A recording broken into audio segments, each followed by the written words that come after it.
America అధ్యక్షుడు Trump పదే పదే నాకు నోబెల్ బహుమతి కావాలో, నేను అన్ని యుద్ధాలు ఆపేశాను, 6 యుద్ధాలు ఆపాను, 7 యుద్ధాలు ఆపానని చెప్తున్నాడు.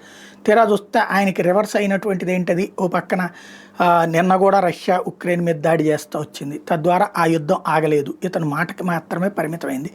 అట్లాగే మొన్న వచ్చేటప్పటికినేమో ఇజ్రాయెల్ది నిన్ననే మళ్ళీ ఇజ్రాయెల్ గాజా మీద అటాక్తో పాటు ఏకంగా ఖతార్ మీద వెళ్ళి మరీ దాడి చేసి వచ్చింది.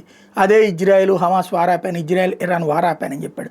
అది ఉట్టుట్టిదే అయిపోయింది. ఇంకొక వైపున భారత్ పాకిస్తాన్ల యుద్ధం ఆయన ఆపాడని పాపం ట్రంప్ భార్య కూడా అంగీకరించట్లేదు. కేవలం భారత వ్యతిరేకులు, మోడీ ద్వేషులు తప్పించి ఎవడూ నమ్మట్లేదు. దాంతో అల్లాడిపోతున్నాడు బిడ్డ.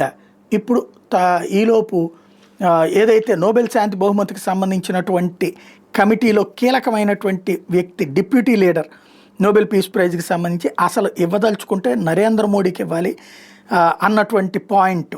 ఎందుకు అంటే పాకిస్తాన్తో యుద్ధాన్ని సరైన సమయంలో ఆపడంతో పాటుగా అంతర్జాతీయంగా కీలకంగా చోటు చేసుకుంటున్నారు. శాంతి విషయంలో చాలా ముందస్తు జాగ్రత్తలు తీసుకుంటుంది భారతదేశం మాత్రమే అని చేసిన వ్యాఖ్యలు ఇప్పుడు వైరల్ అవుతున్నాయి.